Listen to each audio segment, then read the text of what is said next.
ਲਾਹੌਰ ਦੇ ਵਿੱਚ ਹੀਰਾ ਮੰਡੀ ਉਹਦੀ ਪਿਛਲੀ ਸਾਈਡ ਕਨੇ ਇੱਕ ਚੌਕ ਹੈ ਬਾਜ਼ਾਰ ਦੇ ਵਿੱਚ ਇੱਕ ਦੁਕਾਨ ਹੈ ਕਾਕੇ ਦੀ ਦੁਕਾਨ ਦੇ ਉੱਤੇ ਮੈਂ ਕੋਈ 1 ਸਾਲ ਕੰਮ ਕੀਤੇ। ਮੈਂ ਪਹਿਲੀ ਦੀਵਾਰ ਗਿਆ ਪਰਚੂਨ ਦੀ ਦੁਕਾਨ ਹੈ ਉੱਥੇ ਕੰਮ ਸ਼ਮ ਕੀਤੇ।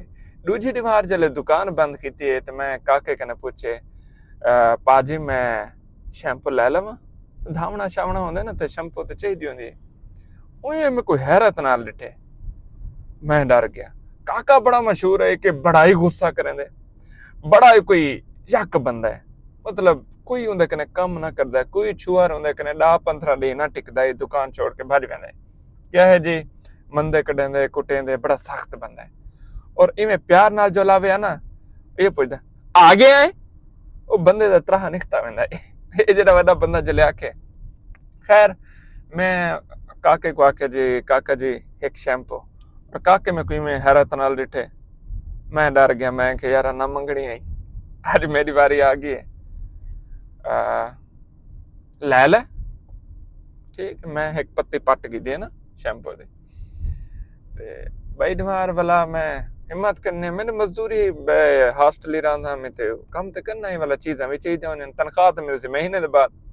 भाई बार मैं काका जी साबुन ही कहनी ना मेरा धावन वास्ते, मैं एक साबुन चाह गिना दे तो सानू मेरे खाते लिख दिया इत्थे पाए। वो काउंटर दे उत्ते बैठा ही नाल जगह है रश का ना है ठंडा टाइम है इत्थे पाए। पंजाबी चाह के मैं पूरी सुरी आंदी है। मैं नाल बैठे हैं की करता है। मैं दसिया कि मैं 10वीं दे पेपर दिते मैं वाला मैं इतना मजदूरी ते आ गया वे 2-3 महीने में कमा गया सा अगो वाला एडमिशन कराने जे तक रिजल्ट आसी सारा कुछ। आज तक पता है मेरे कने कोई बंदा नहीं टिकदा। मैं कहा हाँ जी क्यों? वो सारे चोरियां कर देना इथों इतना चीज़ां चावेंदन, पैसे चावेंदन, साबुन शैंपू फलान ढेंगे सारा चीज़ां ना लुकावेंदन। और ही वजह कने उन्हें कदा नहीं आख्या कि साको शैंपू की जरूरत है, साबुन की जरूरत है, चीज़ें की जरूरत। पहला बंदा तू आवे तो एक शैंपू की पत्ती चाहिए तू पट के जेब च पावे चाहे पुछा ही हाथ तो आख्या धावने ता मेरे कने पूछे। और मेरे को बड़ा अच्छा लगे। 2 बच्चे ने मेरे, 4 बच्चियां ने ते हुण एक तू आ। ठीक है मालिक बैठा हुआ गाल करेंदा, बैठा हुआ मुलाजिम तो वैसे ही हर गाल है जी उनके कने भी कोई ऑप्शन नहीं कहने। मैं कहा ठीक है जी। बोला काके नाल सारी ऐसी बनी अल्हम्दुलिल्लाह बहुत अच्छी बनी। यहाँ तक कि जब मैं छोड़न पिया काके ने आख्या मैं इतना म्यू कॉलेज मेरा साला है मैं तेरा एडमिशन करा देना। साला है या दोस्त है मैं कौन सही याद करनी बहरहाल बंदा है, मैं तेरा एडमिशन करा देना म्यू कॉलेज तो उतना पढ़िया कर इतना ही रहे इतना जले कॉलेज के नया कर वाला मेरे कने काम किता कर। मैं आख्या जी मैं तो घर वेसा रिजल्ट देख सा वला कोई फैसला करे सा इवें किवें थी सकदे। लेकिन वो अपने कागजां च लिख गिदा कि भाई मजदूर ते लेबर तबके च ये जे बंदे भी होने। और मेरे को इतना सुकून मिलिया कि मैं ऊं बंदे दे इकट्ठे वक्त गुजार के आया जिंदे कने कोई 15 दिन ना टिकदा है। ते मैं ओ मकाम बड़ा दा काके वास्ते जूस आंदा पे ते मेरे छोटे काके वास्ते नाल आंदा पे। काके कछा खावन दी मंगवाई है ते मेरे वास्ते नाल मंगवाई है। काके एबा काम कीते ते मैं कोई नाल काके दा मैं चहीता बन गया। और ओ बंदे दा चहीता जेको कोई पसंद ना करेंदा है। वजह ईमानदारी नाल काम करन, ईमानदारी नाल काम करन, फिलासफर ना बनन ते बस वही का गल आंदे ईमानदारी नाल दयानतदारी नाल तुसा काम करो, अपने वसाइल दा सही इस्तेमाल करो ते इज्जत नाल जिंदगी गुजारो।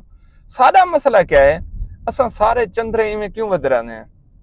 असां कहीं दुकान ते खड़दे हैं तो हुकू डंग मरेंदे हैं, असां कहीं इदारे च वेंदे हैं तो पहले हुंदा पाड़ा कटेंदे हैं। अगर कोई मोहसन सारा हाथ पकड़े तो पहले असां उहदी बाह मोंढे दा मरना कढेंदे हैं कि मेरे जेरे हाथ नाल मेरा हाथ पकड़े ना इंदी बाह ही ना रहे, एक काम ही ना कर सके। बेदा हाथ पकड़ना तो वैसे उनकी हिम्मत ना थी सी सहे तो अपने जोगे ना रहे।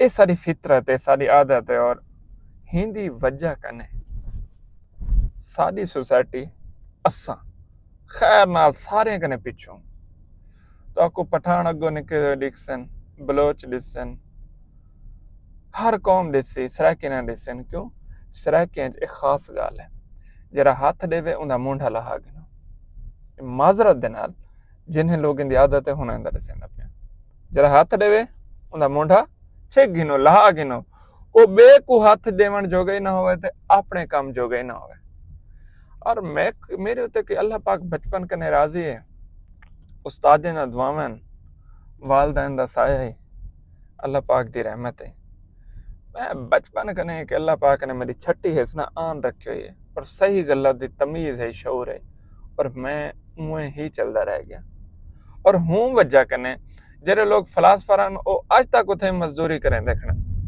मैं को अल्लाह पाक किथों कने किथां पहुंचा देते इल्म दे देते सी शोहरत दे देती सी दो चार बंदे इज्जत करें शाम दा हलाल दा रिस्क टुकुर खा बांधे रुखी सुखी जेरी है अल्हम्दुलिल्लाह इज्जत नाल गुजरती पे लेकिन ओ बे फलासफर मार के दी टुकुर पूरा कहने घर जेड़न ते मताम है अगर तुसा चाहते वे अमीरी गरीबी दा इंदे नाल कोई ताल्लुक नहीं ए ज़हन च रखो अगर तुसा चाहते वे तोरे घर सुकून होवे या हया दा टुकुर खाओ जेरा काम करेंदे वे तुसा मजदूरी वे प्लंबरी वे लोहारी वे मिरासी वे पिरहई ही वे जेरा तोरा शोबा है अफसरी वे अपने शोबे नाल मुखलिस बनो अपनी ड्यूटी अपने काम को ईमानदारी नाल करो बाकी तुम्हारे नसीब विच क्या है या तुसा क्या चाहते वे वो अल्लाह पाक दे उत्ते छेड़ दो कि अल्लाह मेरे हक विच बेहतर करे सी उंदे कने दुआ मांगा और अल्लाह पाक ताको